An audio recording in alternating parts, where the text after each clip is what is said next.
Olá, pessoal, eu estou gravando esta aula de hoje e peço a compreensão de vocês. Estou com algumas questões bastante sérias aqui com relação ao meu pai e também aos meu sogro e minha sogra, que são pessoas doentes que moram aqui conosco. E eu pediria a compreensão de vocês nesse sentido, mas eu não queria deixar de gravar essa aula para vocês, ou deixar essa nossa semana em branco, já que eu, semana passada, né, eu tinha delegado a vocês algumas atividades para que vocês pudessem trabalhar ao longo da semana passada e também até o nosso próximo encontro, que tinha sido marcado para segunda-feira passada, agora, né, no dia 3 e infelizmente, por todas as questões que ocorreram na universidade aí nos últimos dias, eu achei por bem a gente também prestar um pouco de homenagem às pessoas que nos deixaram. E então, a minha ideia é que eu grave hoje para vocês uma aula sobre ligações químicas. E aí, no nosso próximo encontro, eu pretendo, então, trabalhar algumas coisas um pouco mais específicas, de forma que vocês entendam um pouquinho melhor. Esse tema, ele encontra bastante dificuldade, normalmente. Ele é um tema que é tratado no nono ano e depois ele é retomado no primeiro ano do ensino médio, mas é uma atividade que normalmente requer bastante abstração, né? E a gente precisa que os estudantes entendam isso, pelo menos de uma forma que possam olhar os fenômenos da natureza e entender algumas questões que estão relacionadas como é que as moléculas, como é que as substâncias e como é que os átomos se unem. Então, basicamente, a, essa atividade, né, de ligações químicas, ela está relacionada, então, justamente com isso, com essa capacidade que as substâncias têm de se ligar. Como é que elas se ligam? Como é que efetivamente as ligações ocorrem? Para isso, a gente precisa entender um pouquinho de estrutura atômica. Então, ali, eu tinha proposto que vocês colocassem no caderno os termos que estariam relacionados à imagem que está aqui colocada agora nesta apresentação. Quando a gente pensa no átomo, normalmente nós nos damos e nós entramos em contato com essa primeira imagem, né? Esses círculos, uma bolinha no centro, com mais algumas outras bolinhas circundando essa esfera que está aqui representada. Mas o que que isso representa efetivamente, né? Do que nós estamos falando?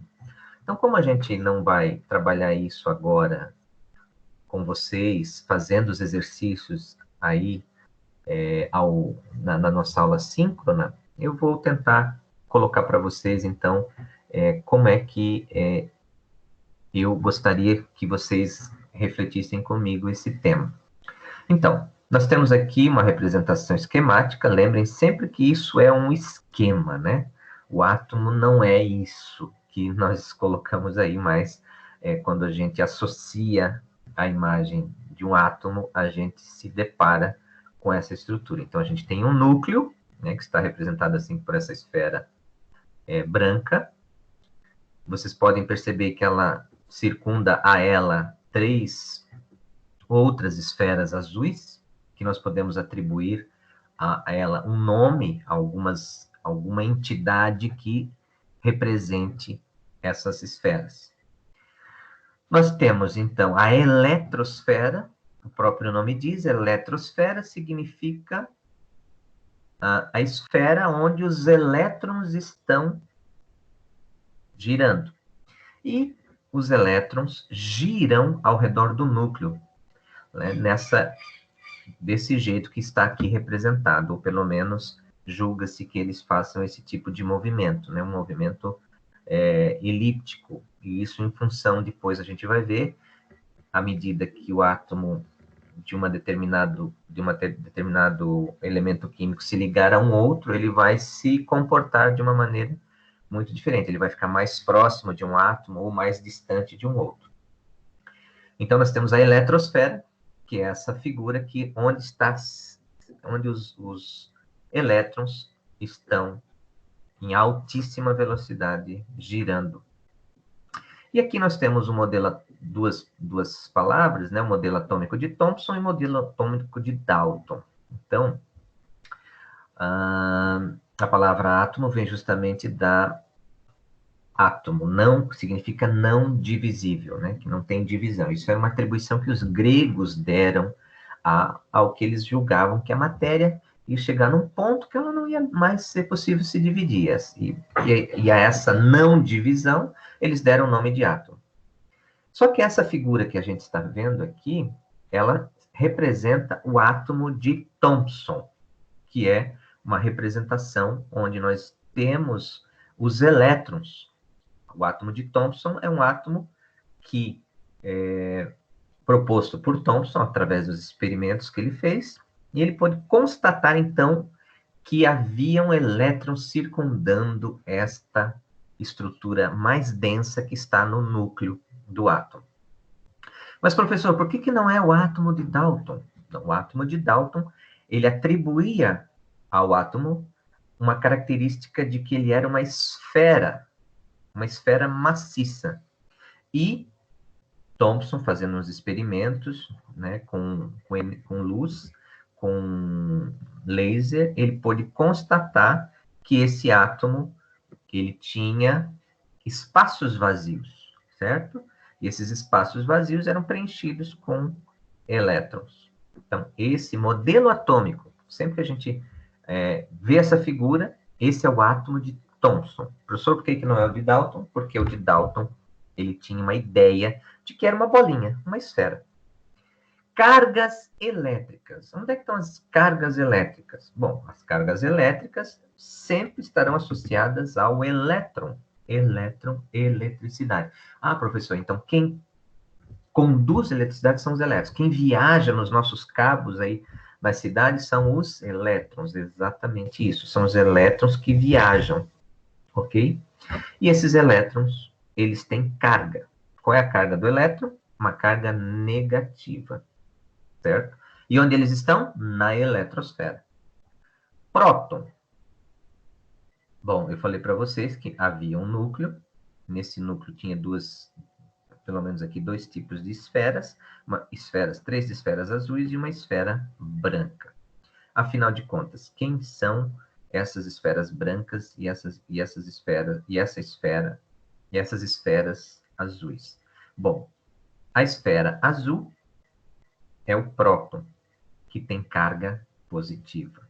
Então, esse aqui é um modelo proposto por Thomson, onde ele conseguiu identificar que a gente tinha um núcleo denso, que a gente consegue identificar os prótons que estão ali, porque tem carga positiva, e elétrons que estão girando ao redor com carga negativa.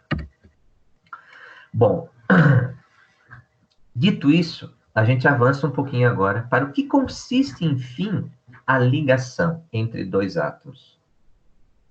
E aqui nós temos duas figuras. A figura de um diamante e a figura de um punhado de sal. Ambos têm a aparência de um cristal. Tem o formato de o que a gente entende ser um cristal, né? Ambos possuem ligações químicas? Sim.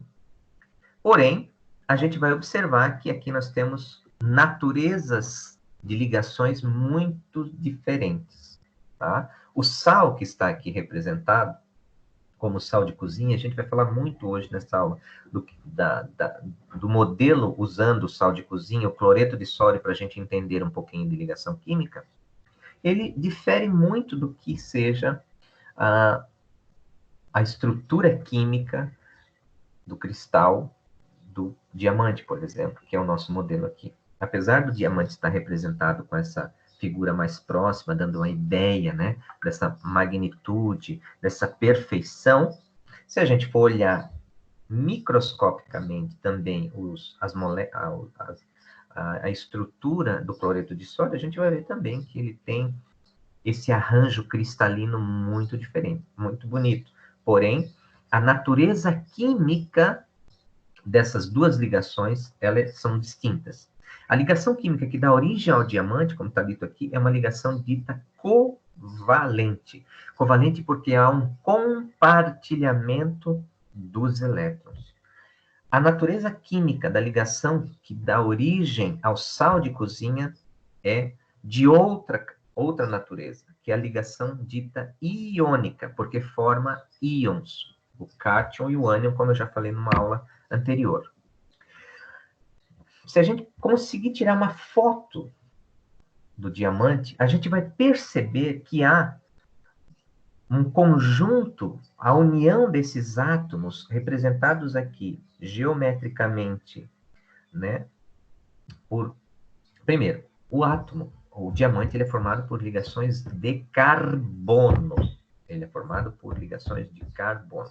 Então, como a gente pode ver aqui, o carbono está fazendo uma ligação, duas ligações, três ligações, quatro ligações. Cada átomozinho desse de carbono está fazendo quatro ligações. Aqueles que não estão aqui representados, porque a gente está pegando apenas uma célula, ou seja, a gente está pegando uma unidade, como se a gente pegasse uma única celinha onde tem um menor dos cristais.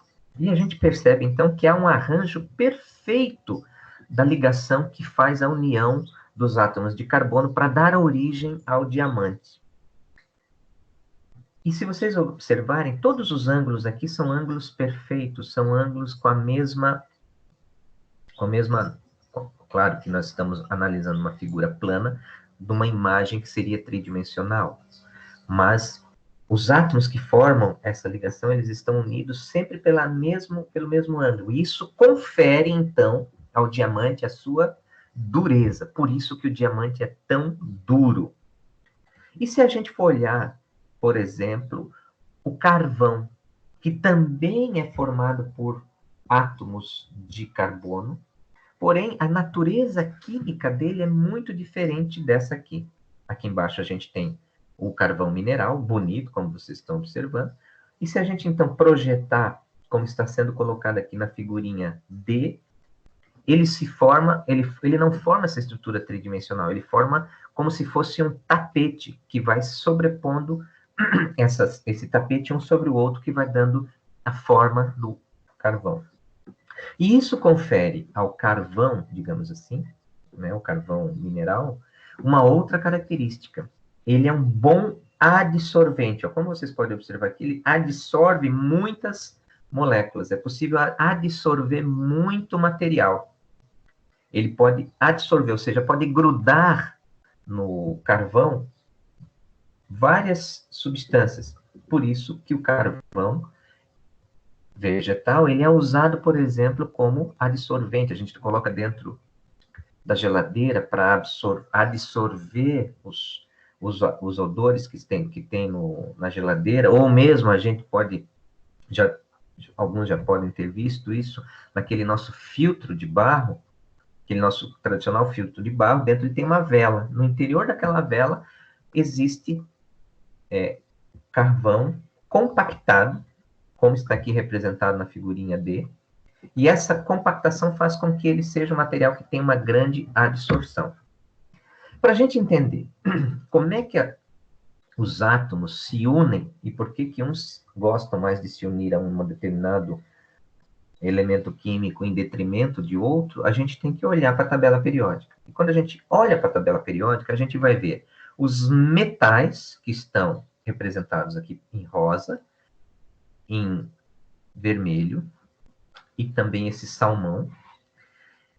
Aqui, os lantanídeos e os actinídeos, que também são metais, mas eles têm uma outra... Eles são muito mais difíceis de serem encontrados, são elementos químicos artificiais e assim por diante. Mas esses que estão aqui no centro da tabela e à sua esquerda, eles gostam de se ligar a esses não metais que estão aqui colocados em verde e em amarelo, que são da fileira 17, que são os gases, fileira 17, que são os halogênios. Então, os metais gostam muito de se relacionar com esses não metais, de se ligarem a esses não metais. E o 18, como eu falei agora, tinha me referido como 17, mas é o 18, são os gases nobres, que eles já têm uma característica de que eles estão estáveis. Então, por que os átomos se ligam a um outro átomo, ou átomos iguais? Porque eles buscam a estabilidade. Tá? Então, na tabela periódica, a gente vai ter os metais e os não metais. Os metais, eles formam substâncias simples, conduzem eletricidade e calor, podem se transformar em lâminas e em fios, assim como o cobre, né, o ouro, são sólidos nas condições ambientes. Os não metais, eles formam substâncias simples, não conduzem eletricidade nem calor, não se transformam em lâminas e fios, né? São sólidos, líquidos ou gasosos, ou seja, se a gente observar aqui, né, o carvão, ele é sólido, o nitrogênio, ele é gasoso, mas se eu comprimir, ele vira nitrogênio líquido, assim como o oxigênio, se eu comprimi-lo, ele muda de estado físico, ele passa a ser líquido. O fósforo é sólido, o enxofre é sólido, o selênio é sólido. Esses todos amarelinhos aqui, que são os halogênios, eles são gases, ok?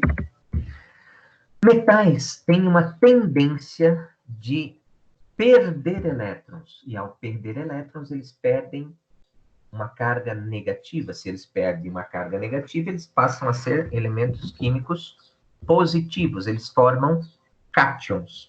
Então, a gente tem o sódio, o potássio e o rubídio, da família 1A, o magnésio, o cálcio e o bário, da família 2A, o alumínio, da família 13A, o grupo 13, perdem, no caso, sódio, potássio e rubídio, um elétron, magnésio, cálcio e bário, 2 elétrons, e o alumínio, 3 elétrons.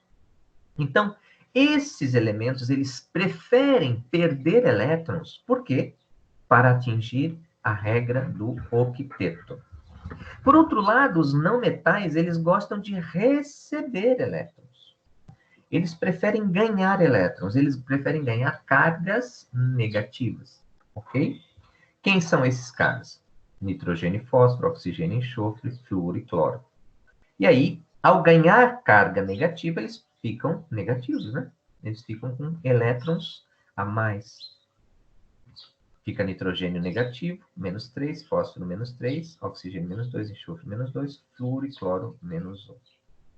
Então, para a gente entender sobre ligações químicas, a gente vai ter que pensar em forças, certo? Então, as ligações ocorrem entre os átomos para formar moléculas. Essas ligações aqui vão dar características, assim como eu mostrei lá anteriormente, a diferença da natureza química entre o carvão e o diamante, mesmo tendo os mesmos elementos químicos, isso se deve com o arranjo geométrico. Como é que essas moléculas estão organizadas no espaço? Se elas estão num formato geométrico perfeito, elas vão ter o quê? Uma natureza mais cristalina. Se elas têm uma forma mais empacotada, como eu mostrei ali do carvão, ela vai ser mais amorfa, vai ser um pó. E essas ligações, né, essa união dos átomos se unirem para formar moléculas, vão dar origem basicamente a 3 tipos de ligações químicas: ligação iônica, ligação covalente ou ligação metálica, certo?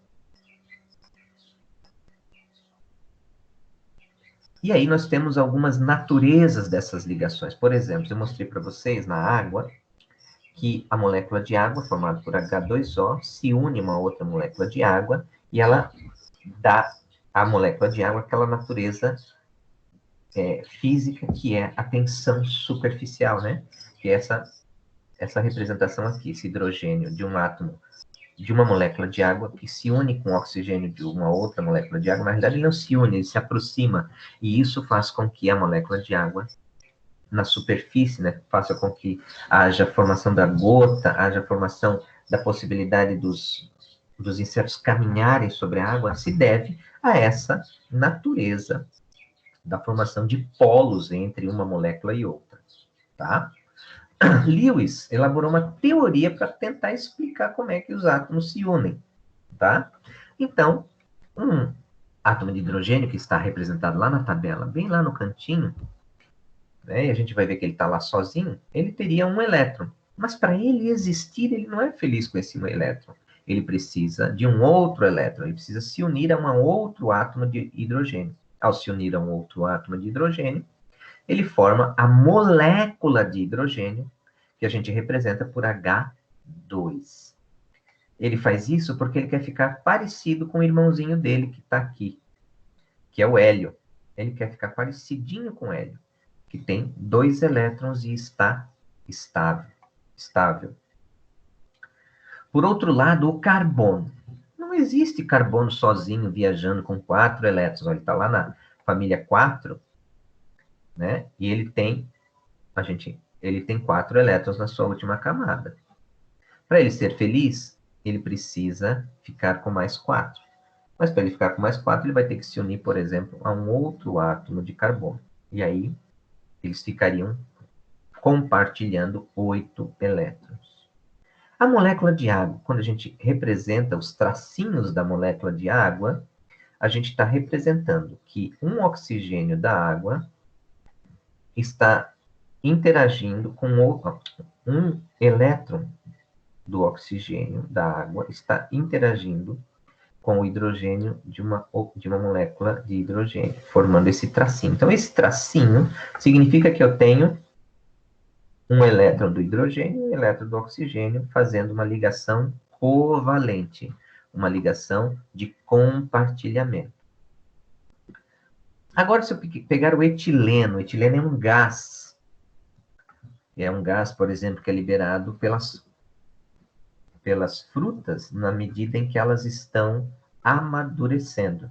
Quando eu pego um mamão, por exemplo, ou eu pego um abacate e faço um revestimento com jornal, né, se fazia antigamente, e coloco dentro do fogão, do forno, eu quero fazer com que esse etileno fique mais concentrado, que aqui é encontrado na casca dessas plantas, dessas frutas, e ele acelere o processo de amadurecimento, por exemplo, da banana, do abacate, do mamão. Por outro lado, o acetileno é um gás extremamente poderoso, né? Ele é usado principalmente nos processos de solda, porque ele atinge a combustão do acetileno, gera temperaturas extremamente altas, tá? Então, aqui nós temos a molécula de acetileno, é formada por 2 átomos de carbono e 2 átomos de hidrogênio. Então, a gente pode perceber que esses 3 risquinhos que se formam entre o carbono, essa ligação carbono-carbono, significa que eu tenho, então, compartilhamentos de elétrons do carbono 1 com o carbono 2. E esse outro tracinho entre o carbono e o hidrogênio, da esquerda, significa que um elétron do carbono está fazendo uma ligação com o hidrogênio. O hidrogênio ficou com 2, ficou feliz. O carbono precisa de 4, então esse carbono ficou feliz. O outro carbono ficou feliz também, porque também está partilhando os elétrons aqui com esse carbono do meio. Só que faltou uma ligação para esse carbono da direita. Então, ele interage, faz uma ligação química com outro hidrogênio. Então, quando a gente vê essas representações, é para a gente entender como é que as ligações ocorrem. Isso é a teoria de Lewis, tá? Então, na visão clássica, que é o que a gente usa no ensino fundamental 2, para a gente poder explicar as ligações, a gente fala em teoria elétron-corpuscular, ou seja, de compartilhamento de elétrons, tá? Numa visão mais complexa, onde, por exemplo, a gente quer explicar a formação de cristal líquido, de plasma, né? A gente, então, se vale de teorias bem mais complexas, bem mais atuais de mecânica quântica. A regrinha do octeto diz o seguinte: para que uma ligação química ocorra, eu preciso que o átomo adquire uma estabilidade completando a sua última camada com 8 elétrons, com exceção do hidrogênio e do hélio, que precisam apenas de 2 para que atinjam a estabilidade. E essa configuração eletrônica a gente representa por NS2, NP6. Esse Nzinho vem justamente da camada. Lembram que existem 7 camadas eletrônicas. Isso a gente aprendeu lá no ensino médio, no primeiro ano do segundo grau, né, do ensino médio. Esta regra só é válida para elementos representativos, tá? Que são aqueles elementos que eu falei para vocês lá, os metais e os não metais. Nessa regra do octeto, por exemplo, numa ligação química, um átomo tende a ficar com 8 elétrons na sua última camada, ou seja, adquirindo uma configuração de um gás nobre. O sódio, ele tem um elétronzinho na sua última camada. Para ele ficar satisfeito, ele prefere doar esse elétron para o flúor. Então, ele fica, se ele doa o elétron, ele fica com carga positiva. E o flúor, que tem 7, está ávido por receber esse elétronzinho do sódio. E então, há uma transferência eletrônica aqui, e a isso eu chamo de ligação iônica, onde há uma transferência de elétrons. Ou seja, essa última camada, que estava com 7 aqui do flúor, ele recebe esse último elétron, ele fica estável, e a ligação ocorre, formando, então, fluoreto de sódio, que é um sal. Por outro lado, 2 átomos de flúor, o flúor, ele só existe na natureza na forma de F2. Mas, professor, por que F2? Olha só, por que é F2? O flúor, se eu fizesse aquela distribuiçãozinha eletrônica, eu ia observar que na última camada ele tem 1, 2, 3, 4, 5, 6, 7 elétrons. Para ele adquirir estabilidade, é mais fácil ele receber um elétron, como aconteceu com o sódio, formando fluoreto de sódio, ou compartilhar um elétron com alguém. E ao compartilhar elétron, por exemplo, com outro átomo de flúor, forma, então, a molécula de flúor 2, F2. Então, na natureza, todos esses elementos químicos aqui, ó, flúor, cloro, bromo e iodo, eles existem na forma de X2, ou seja, flúor 2, cloro 2, bromo 2, iodo 2. Por quê? Porque o astato ele é um sólido, então é um caso diferente. E eles são gases, tá? Os halogênios são gases. Então, a gente não está usando cloro quando a gente está lavando a calçada. A gente está usando hipoclorito de sódio, que é um sal, tá? Então, há uma diferença. Ah, mas professor, sai um cheiro forte. Sim, porque para a produção de hipoclorito de sódio, você usa quantidades significativas de cloro e libera, então, libera moléculas de cloro ali. O cloro, ele é muito reativo e ele se junta, dois átomos de cloro, assim como aqui 2 átomos de flúor se juntam e formam, então, flúor 2, cloro 2. Ah, professor, peraí. Então, lá na escola, a gente não está usando flúor para fazer a higienização bucal das crianças? Não. A gente está usando fluoreto de sódio, provavelmente. A gente está usando um sal que contém flúor, que vai fazer a higienização, né? A limpeza bucal das crianças, combatendo principalmente aí a cárie, né, de forma precoce. Então, a gente tem um grupo de substâncias que vai formar ligações iônicas, um grupo de substâncias que vai formar ligações moleculares, que eu chamo de ligação covalente. Opa, então aqui eu tenho uma ligação iônica, porque houve uma transferência de elétrons do sódio para o flúor, e aqui quando houver compartilhamento que formar essa ligação representada por esse tracinho entre 2 elementos químicos, eu tenho uma ligação covalente, formando uma substância molecular. E tem outra classe de substâncias químicas, os metais, em que eu não tenho essa necessidade, que formam ligas metálicas. Ok? Então, metais e ametais podem formar ligações metálicas. Metais com metais formam ligações metálicas. Metais e ametais podem formar ligações iônicas. Ametais e ametais podem formar ligações covalentes, de compartilhamento de elétrons, né? Então, só para frisar bem, ligação iônica, eu tenho uma transferência de elétrons, covalente, eu tenho compartilhamento de elétrons, e no caso das ligações metálicas, eu tenho uma nuvem de elétrons envoltas ao cátion, envolta ao elemento químico, formando, então, os metais. E aí, depois eu vou fazer uma pergunta quando a gente estiver fazendo estudando a ligação metálica, tá bom? Bem, o que a gente tem a falar sobre a ligação iônica? Ela é de natureza eletrovalente, ou seja, de transferência de elétrons, onde o elétron que é transferido, ele vai para o átomo mais eletronegativo, que gosta mais de receber. Essa ligação também é chamada de heteropolar, hétero, diferente, polar, ou seja, formação de polos, cargas positivas e cargas negativas em função da natureza de cada átomo.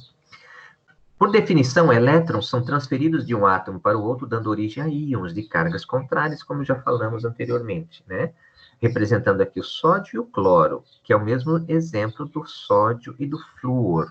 Por quê, professor? Porque o cloro e o flúor estão na mesma linha da tabela periódica, na mesma coluna da tabela periódica. E como eles estão na mesma coluna da tabela periódica, eles têm características químicas muito semelhantes. Se eu fizer a distribuição eletrônica do cloro, o cloro tem Z é número atômico 17, eu vou ver que ele, fazendo a distribuição de Linus Pauling, 1s2, 2s2, 2p6, 3s2, 3p5. Ou seja, a última camada é formada por 7 elétrons. Esses númerozinhos em cima são os elétrons.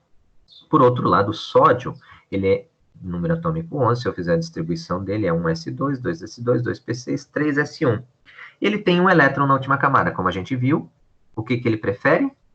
Doar elétrons, formando íons ou cargas contrárias, né? Então, o cloro se atrai pelo sódio, formando cloreto de sódio. Então, é muito mais fácil eu encontrar na natureza cloreto de sódio, sal de cozinha, como vocês podem ver na água do mar ou em algumas rochas por aí, em algumas regiões do mundo, do que eu encontrar sódio sozinho. O sódio, ele não quer ficar sozinho. Por outro lado, o cloro também não fica sozinho. Se o cloro ficar sozinho, ele vai estar na forma de um gás, e aí ele se une a um outro átomo de cloro, formando uma molécula de cloro. E aí vai fazer cloro 2, ok? Aquele 2 significa que são 2 átomos de cloro formando a molécula de cloro. E aí, então, a gente tem o sódio, representado aqui por uma bolinha, a última camada dele, com um elétron, o cloro com 7, e aí há uma transferência eletrônica, né? Formando, então, a ligação iônica. Por que isso acontece, professor? Isso é resultado da atração eletrostática de cargas opostas, né? A gente já tinha visto isso. E como é que eu identifico? Então, eu tenho, ó, cloreto de sódio, óxido de magnésio, hidreto de lítio, cloreto de magnésio, fluoreto de alumínio, sulfeto de alumínio, cloreto de prata, que era usado para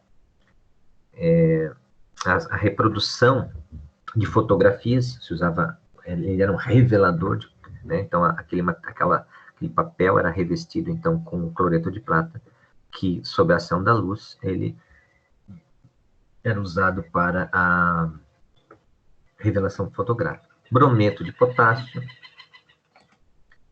Então, como é que eu vou identificar isso? Metais são bastante positivos, tendem a formar cátions. Não metais ou ametais, eletronegativos, formam ânions. Com exceção, então, de metais com hidrogênio que vão formar hidretos, substâncias bem explosivas. Tá? Então, aqui na tabela periódica, a gente tem do lado esquerdo, nós temos os metais, que são, a sua maioria, bastante positivos. Os eletronegativamente carregados, que são os não metais. E aí eles vão formar ligações iônicas e ligações covalentes. Se eu pegar o hidrogênio com o cloro, o que acontece? Forma-se HCl. O hidrogênio tem um elétron, o cloro tem 7.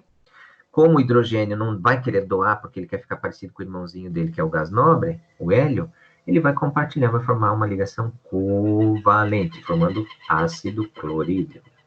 Por outro lado, o rubídio, que tem só um elétron na última camada, se juntar com o flúor, ele vai formar uma ligação iônica, porque ele prefere doar esse elétron do que ele ficar com esse elétron sobrando na última camada. Então, ele doa, fica com a última camada com 8, e esse elétronzinho vai preencher a última camada do flúor, formando fluoreto de rubídio.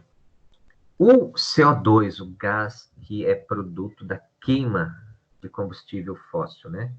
Ele também é fruto de uma ligação covalente, porque eu estou aqui com dois não metais, eles se juntam e formam ligações covalentes.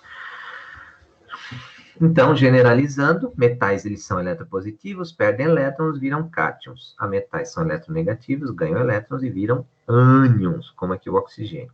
O oxigênio não anda aí pelo ar assim, sozinho. O, ele existe também como uma molécula chamada de O2. Por quê? Porque se ele tem dois elétrons na última camada, ele não tem como doar isso para o outro elétron, para o outro átomo de oxigênio. O que os dois vão fazer? Vão compartilhar e os dois vão ficar, então, com 8 átomos, 8 elétrons na última camada eletrônica. Como é que a gente determina as fórmulas iônicas? É bem simples. Eu faço um joguinho de inversão. Se o alumínio tem carga 3 e o oxigênio tem carga 2, como é que eu vou formar a molécula de óxido de alumínio? 3 vai para baixo do oxigênio e o 2 do oxigênio vai para baixo do alumínio, formando Al2O3, ou seja, trióxido de alumínio.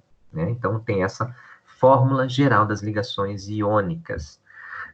Se vocês já observaram algum material de alumínio, vocês podem observar que, com o tempo, ele vai formando uma camada branca.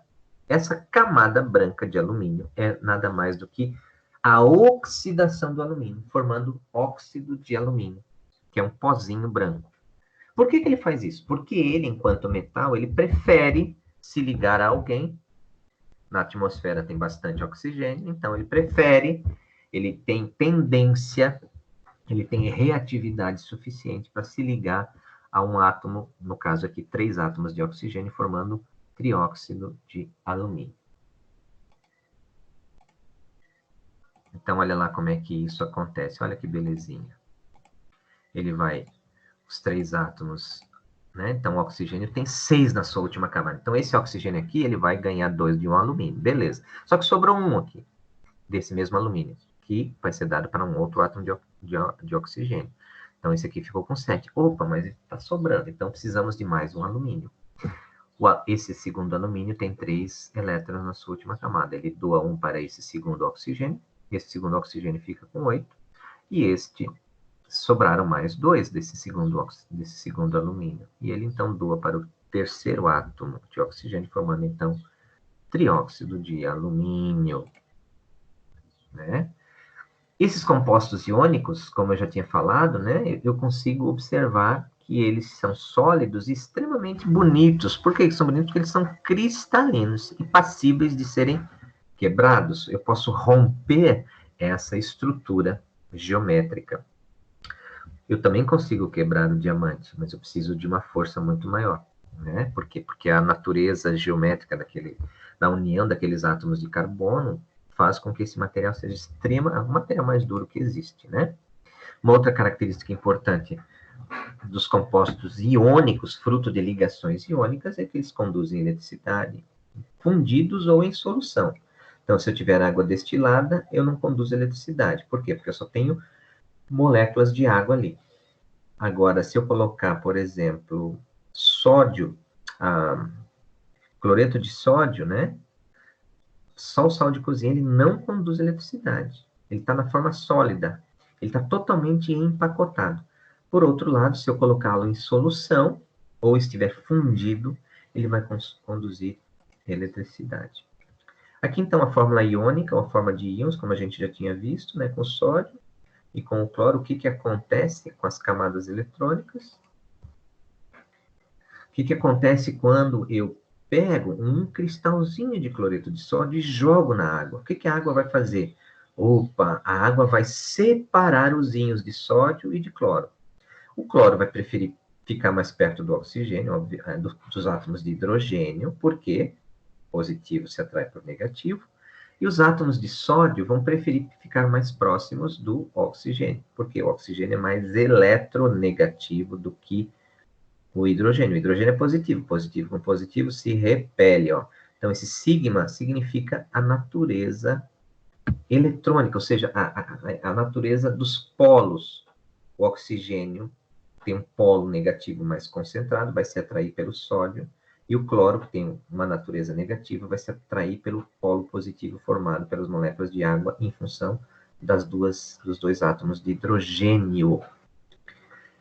Esse efeito que a água faz com um cristal de cloreto de sódio, eu chamo isso de solvatação. É muito importante a gente entender isso, porque isso explica uma série de fenômenos, sejam eles biológicos ou sejam eles que ocorrem aos nossos olhos vistos na natureza. Então, esse fenômeno da solvatação ele é muito importante. No caso, por exemplo, de medicamentos, existem, nas pesquisas com medicamentos, depois da fase já bem desenvolvida, onde se encontra já a parte de formulação, eu preciso me preocupar como é que o organismo vai absorver esse negócio. E eu tenho que ver que lá dentro do meu estômago eu tenho cloreto de sódio, né? Desculpe, ácido clorídrico, né? Que eu falei para vocês já, que é o suco gástrico, lá na primeira aula. Então, eu preciso me preocupar como é que esse sal, esse fármaco vai entrar em contato. Como é que ele vai ser solvatado pelo suco gástrico que está ali no meu estômago. Né? Por outro lado, ligações covalentes, ou também chamadas ligações moleculares, envolvem, como eu já mostrei para vocês ali, compartilhamento de elétrons.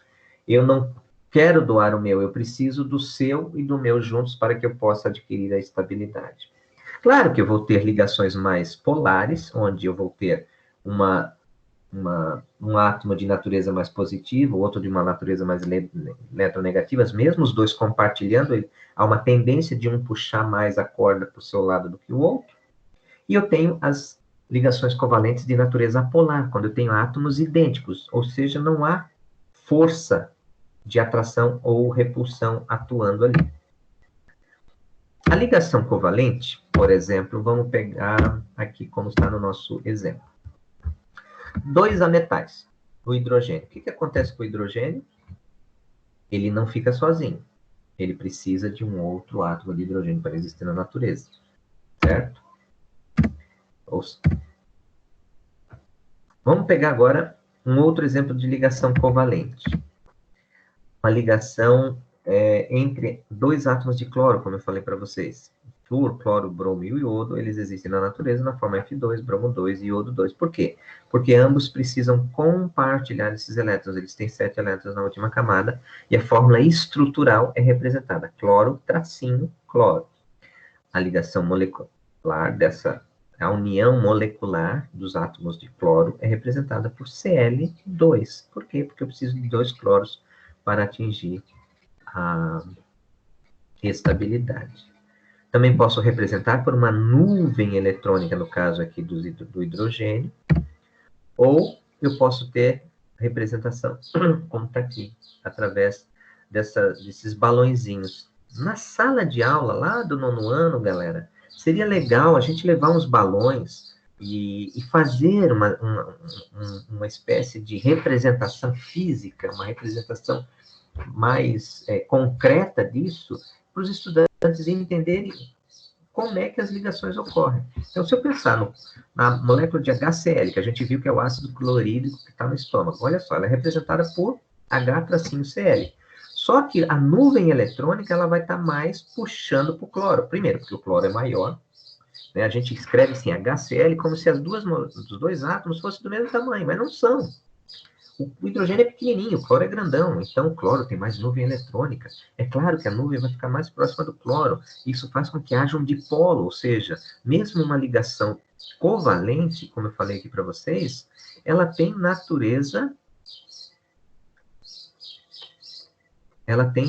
uma natureza polar, né? Vai formar um polo, ó. Ligação covalente, átomos diferentes formam polos. Por que elas formam polos? Porque os elementos químicos têm eletronegatividade, eles têm força de gostar de elétrons diferentes. A molécula de água, que a gente já viu bastante, o oxigênio, ó, ele é representado por O2 tracinhos O, ou O2. Por quê? Para ele atingir a estabilidade, ele precisa compartilhar. E é uma molécula apolar. Átomos iguais, molécula apolar. átomos diferentes, moléculas polares. O nitrogênio aqui, ó, ele vai formar N3. Porque, ó, ele tem 5. Então, ele precisa fazer 3 ligaçõezinhas com outro nitrogênio para atingir a estabilidade. Vamos pegar um de maior complexidade, por exemplo, H2SO4, que é o ácido sulfúrico. Ó, o enxofre fica no meio. E o enxofre, ele é da família 6. Ele tem 6 elétrons, assim como o oxigênio. Então, vai precisar de 2 oxigênios para que ele faça uma ligação e estabilize aqui. E, ainda assim, o oxigênio vai precisar fazer mais uma ligação com o hidrogênio para também se estabilizar. Por isso que a representação esquemática, a representação molecular é H2SO4. Mas, professor, por que esse hidrogênio não se liga aqui com o enxofre? Porque não tem afinidade. Ele vai preferir, o oxigênio vai preferir se estabilizar aqui com o oxigênio, com o enxofre, e se eu não representar desse jeito, essa molécula não seria possível de existir. Certo? Olha ali. Eu preciso de 4 átomos de oxigênio para 1 átomo de enxofre e 2 de hidrogênio. E aí eu represento desse jeito. Essa flechinha apontando para esses 2 átomos de oxigênio significa que eu tenho uma ligação chamada de dativa. Ela é uma ligação em que há um empréstimo, digamos assim. Tá? Então, qual é a característica dos compostos moleculares ou também formados por ligações covalentes? São líquidos, também gasosos, eles se fundem, então, ou seja, eles têm um baixo ponto de fusão e um ponto de ebulição, não conduzem corrente elétrica, mas os ácidos sim, né? Se eu colocar ácido, por exemplo, em água, há uma liberação imensa de calor, por quê? Porque é uma formação de polos bem acentuada, e são formados por moléculas. A ligação covalente, aqui representada, então, de várias formas, como a gente já tinha visto, só para reforçar. A polaridade, como eu falei para vocês, né, não imaginemos que o átomo de cloro ligado ao hidrogênio, formando o suco gástrico lá do estômago, ou também chamado de HCl, é bonitinho ali, como a gente falou, né? HCl. Não, gente, olha só. A nuvem está toda aqui no cloro, que é gigante, e o hidrogêniozinho está ali só pequenininho, tá? Algumas características, gente, das substâncias covalentes. Por exemplo, o diamante. Né? Ele é uma variação do carvão. A natureza foi se organizando por muita pressão, né? Em processos internos na crosta terrestre, de muita pressão, de elevadas temperaturas. Ela foi, então, formando ligações covalentes e fazendo aquela angulação. Isso nós estamos retomando o primeiro slide lá em cima, tá? Mas ele é um mau condutor, porém, é um material extremamente duro. O grafite, né, que é o carvão ou o grafite, ele é muito mais maleável, é mole, né, e é um bom condutor de corrente elétrica. A sílica, lembra que eu falei para vocês? O silício, que é a substância mais abundante do planeta, ela não existe livre na natureza, ela existe ligada ao átomo de oxigênio. Para existir, ela só é possível, como ela tem 4 átomos de carbono, 4 elétrons na última camada, eu preciso de ligações com quem? Com o oxigênio para existir, para formar a sílica ou vidro, né? E aí, então, forma o SiO2, tá? Também tem uma natureza bastante elevada, uma dureza bastante elevada, porque também é um material em que há uma forma geométrica bastante rígida que faz com que esse material adquira essa elevada dureza. Por fim, gente, ligação metálica. A ligação metálica é uma ligação formada apenas por metais, mas isso não tem uma forma de representar, por isso que sempre que a gente está falando desse assunto, ele exige um pouquinho de abstração. Então, quanto mais figuras a gente puder usar, melhor. No caso da ligação metálica, nós temos aqui, ó, elétrons livres que ficam entre esses átomos. Por exemplo, aqui nós estamos representando o cátion, o Cu, que é o cobre, formando um mar de elétrons, né? Então, aqui a gente tem o cobre com o seu pequena quantidade de elétrons, Mas olha só, se a gente for pensar isso numa estrutura macro, com vários átomos de cobre, a gente vai ter um mar de elétrons. E aqui, ó, o esquema aqui está um pouquinho melhor, né? Como é que é esse mar de elétrons? É um monte de elétrons girando ao redor desse átomo de cobre. Aí eu pergunto para vocês, é fácil achar ferro na natureza? A gente acha ferro? Acha, professor? Claro, tem um monte de coisa. Aí tem portão de ferro, tem materiais já industrializados com ferro. Mas eu pergunto, lá na natureza, eu encontro um parafuso de ferro, eu encontro uma barra de ferro, mas aí eu já fui feito o quê? Um beneficiamento do material. Quero saber se eu encontro ferro assim, eu cavo e acho ferro fácil. Eu não acho ferro fácil. Por quê? Porque o ferro, assim como outros metais, eles têm uma alta reatividade. Então, o ferro, por que o ferro enferruja? Porque o ferro forma com o oxigênio uma substância mais estável do que ele sozinho. Tá? Então, ele tem essa nuvem de elétrons aqui, ó, que ele prefere ver uma moléculazinha de água, uf, já gruda o oxigênio ali, já forma o óxido de ferro ou a ferrugem. Da mesma forma com o alumínio. Né? A gente tem aí beneficiado uma série de substâncias com o alumínio, porém, com o tempo, o alumínio ele tem menos reatividade do que o ferro, mas ele também começa um processo de decomposição. Na realidade, está formando óxido de ferro. Né?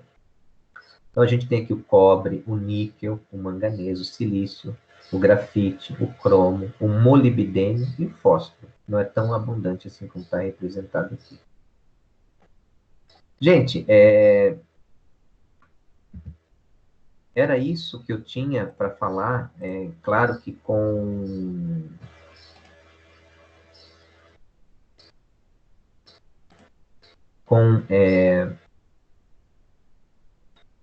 essa possibilidade de gravar a aula, né, a gente acaba fazendo isso um pouco mais rápido, mas eu queria então dividir com vocês essa aula e eu vou deixar uma atividade para que vocês pensem com os estudantes como se a gente tivesse que dar uma aula ou fazer assim umas 2 ou 3 semanas de atividade envolvendo esse tema de ligações químicas. A atividade é a seguinte.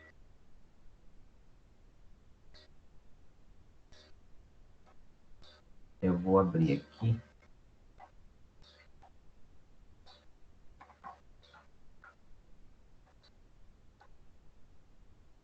Eu só não sei por que não está aparecendo a minha imagem.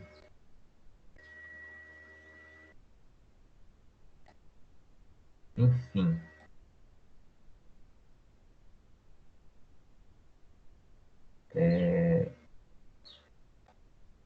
A atividade, pessoal, tá? Eu não estou conseguindo, não tem problema. Deixa eu procurar aqui e já vou explicar para vocês. Atividade 3, chamada ligações químicas. A ideia é que vocês apresentem uma atividade, uma sequência didática que envolva o conteúdo de ligações químicas. Alguma dinâmica, algum jogo, algum quiz, alguma palavra cruzada, jogo de cartas, bingo, aplicativo de celular, para que haja socialização e oportunidade de ajuda, auxiliando assim nas atividades dos estudantes. Tá? Então, eu vou postar essa atividade aqui também no Teams, vou mandar no WhatsApp de vocês, e aí a gente vai conversando, tá bom? Então era isso, pessoal. Um abraço e fiquem bem.